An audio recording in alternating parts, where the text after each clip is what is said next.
नमस्कार दोस्तों, आज मैं आपके लिए लाई हूँ बेहतरीन प्रश्नों की श्रृंखला। यदि आप सभी को ये पसंद आती है तो ज़्यादा से ज़्यादा लाइक करें, शेयर करें, चैनल को सब्सक्राइब करें और बेल आइकन को प्रेस करना ना भूलें। तो दोस्तों चलो हम आगे बढ़ते हैं। अपना ज़्यादा समय व्यर्थ ना करते हुए हम अपनी प्रश्न श्रृंखला की ओर चलते हैं। चलिए दोस्तों, पहला प्रश्न है, हमारा देश सीता व सावित्रियों का देश है। इस वाक्य में रेखांकित शब्दों का व्याकरणिक शब्दभेद बताइए। तो दोस्तों इसका आपका ऑप्शन ए है व्यक्तिवाचक, बी है जातिवाचक और सी है आपका भाववाचक और डी है आपका द्रव्यवाचक। तो इसका सही जवाब होगा ऑप्शन बी जातिवाचक। अब आप लोग सोच रहे होंगे कि यहाँ पे सीता नाम दिया हुआ है, यहाँ पे सावित्री भी नाम दिया हुआ है, तो आपका जातिवाचक संज्ञा क्यों आया? देखिए कुछ ऐसा होता है कि कभी कभी व्यक्तिवाचक संज्ञाएं जो होती हैं वो अपने विशिष्ट गुणों के कारण जातिवाचक संज्ञा के रूप में प्रयुक्त होती हैं। ठीक है दोस्तों, तो जैसे यहाँ पे सीता है और आपकी सावित्री है, तो सीता भी अपने पतिव्रता और त्याग के कुछ गुण हैं विशेष, उनके कारण जानी जाती हैं, और सावित्री भी अपने पतिव्रता गुण के कारण जानी जाती हैं। ठीक है दोस्तों, तो यहाँ पर ये अपने अपने विशेष गुणों के कारण जानी जाती हैं, इसलिए ये जातिवाचक संज्ञा के श्रेणी में रखी जाएंगी। चलिए दोस्तों, ऐसी और भी हैं, जैसे आपके कहते नहीं कि अरे हरिश्चंद्रों की कमी नहीं है, अरे जयचंद्रों की कमी नहीं है। तो आपके जो हरिश्चंद्र होते हैं वो आपके सत्यनिष्ठा के लिए जाने जाते हैं और आपके जयचंद्र होते हैं वो आपके विश्वासघात के लिए जाने जाते हैं। तो ये दोनों जो हैं आपके हरिश्चंद्र और जयचंद्र, ये दोनों काय में आएंगे आपके जातिवाचक संज्ञा। चलिए दोस्तों आगे बढ़ते हैं। अब हमारा प्रश्न नंबर 2, हिंदी के आदिकाल के उस कवि का नाम बताइए जिसने मनोरंजन साहित्य की रचना की थी। ऑप्शन ए है आपका चंद्रवरदाई, ऑप्शन बी है आपका विद्यापति, ऑप्शन सी है आपका अमीर खुसरो, ऑप्शन डी है आपका नरपति नल्ला। ठीक है, तो आपका इसका सही जवाब क्या होगा? ऑप्शन सी अमीर खुसरो। ठीक है दोस्तों, क्या होगा? ऑप्शन सी अमीर खुसरो। चलिए आगे बढ़ते हैं। अब है हमारा प्रश्न नंबर 3। ठीक है दोस्तों, निम्नांकित में भाववाच्य वाक्य का चयन कीजिए।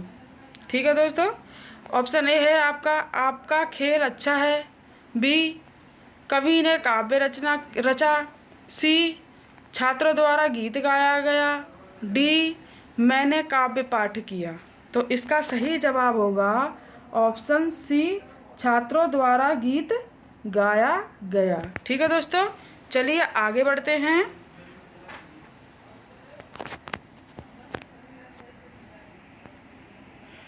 प्रश्न नंबर 4। ठीक है दोस्तों, क्या है हमारा प्रश्न नंबर 4?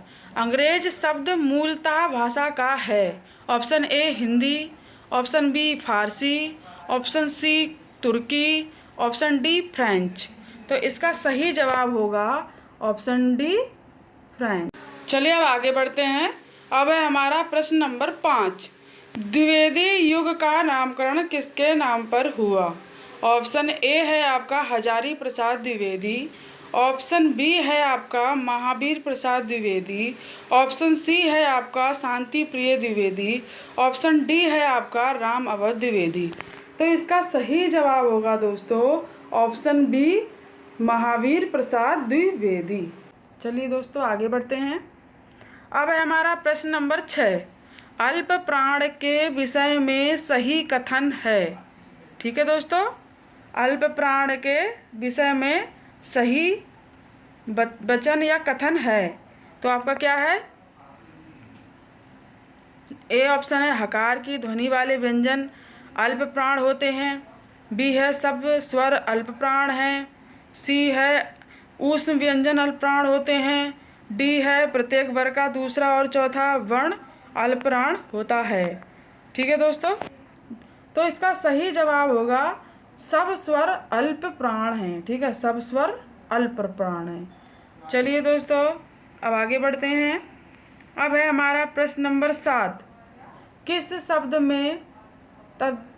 शब्द में तद्धित प्रत्यय जुड़ा हुआ है? ऑप्शन ए है हमारा नैतिक, ऑप्शन बी है हमारा लड़ाकू, ऑप्शन सी है हमारा चढ़ाई, ऑप्शन डी है हमारा लगाव। तो इसका सही जवाब क्या होगा दोस्तों? इसका सही जवाब होगा ऑप्शन ए नैतिक। चलिए दोस्तों आगे बढ़ते हैं। अब है हमारा व्याकरण क्या है, प्रश्न नंबर 8। ठीक है दोस्तों, तो इसका ऑप्शन ए है आपका भाषा की संरचना का विश्लेषण शास्त्र, बी है आपका भाषा के सौंदर्य पक्ष का विश्लेषण करने वाला शास्त्र, सी है आपका भाषा का विकास दिखलाने वाला शास्त्र, डी है आपका उपर्युक्त सभी। तो इसका सही जवाब होगा दोस्तों ऑप्शन ए भाषा की संरचना का विश्लेषण शास्त्र। ठीक है दोस्तों, चलिए दोस्तों आगे बढ़ते हैं। अब है हमारा प्रश्न नंबर 9। अर्थ के अनुसार वाक्य का भेद नहीं है। ऑप्शन ए है आपका सरल वाक्य, बी है आपका विधि वाक्य, सी है आपका निषेध वाक्य, डी है आपका प्रश्न वाक्य। तो इसका सही जवाब होगा ऑप्शन ए सरल वाक्य। ठीक है दोस्तों, चलिए आगे बढ़ते हैं। अब है हमारा प्रश्न नंबर 10। ई उ किस प्रकार के स्वर हैं? ठीक है, ई उ हमारे किस प्रकार के स्वर हैं? ठीक है दोस्तों, तो इसका सही जवाब होगा आपका ऑप्शन ए संवृत। ठीक है दोस्तों, क्या होगा? ऑप्शन ए संवृत। चलिए दोस्तों आगे बढ़ते हैं। अब है हमारा प्रश्न नंबर 11।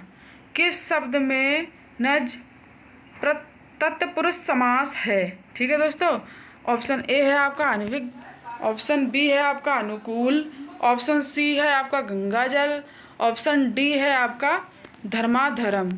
तो इसका सही जवाब होगा ऑप्शन ए अनभिज्ञ।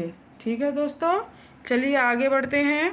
अब है हमारा प्रश्न नंबर 12। था किस वर्ग का व्यंजन है? ठीक है दोस्तों, था किस वर्ग का व्यंजन है? ए है आपका ओष्ठ, बी है आपका तालव्य, सी है आपका दंत और डी है आपका ऊष्म। तो इसका सही जवाब होगा सी दंत। ठीक है दोस्तों, चलिए आगे बढ़ते हैं। अब है हमारा प्रश्न नंबर 13। साहित्य को किस दृष्टि से देखा जाना चाहिए?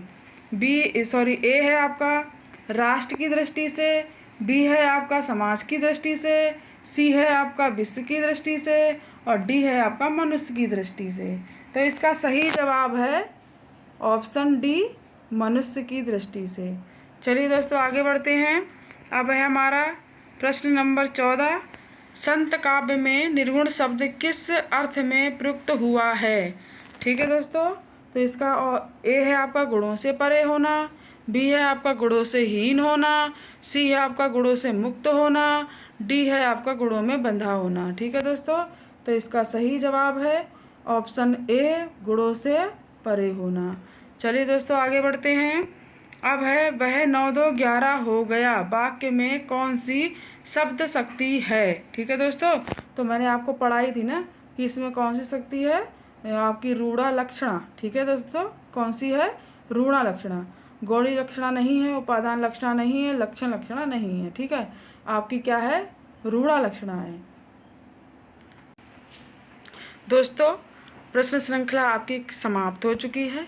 दोस्तों यदि आपको हमारा प्रयास अच्छा लगता है और आप चाहते हैं कि हम ऐसी ही बेहतरीन और उपयोगी प्रश्न श्रृंखला आपके लिए लेकर आएँ तो प्लीज़ ज़्यादा से ज़्यादा कमेंट करें ताकि हमें मोटिवेशन मिलता रहे आपके लिए और अधिक परिश्रम करके अच्छे से अच्छी व परीक्षा उपयोगी कंटेंट प्रोवाइड करने का आपको अलग अलग स्रोतों में जाकर जो टुकड़े टुकड़े ज्ञान अर्जित हो पा रहा है वो हम आपके लिए गहन विश्लेषण और अध्ययन के पश्चात एक ही वीडियो में प्रोवाइड करा रहे हैं।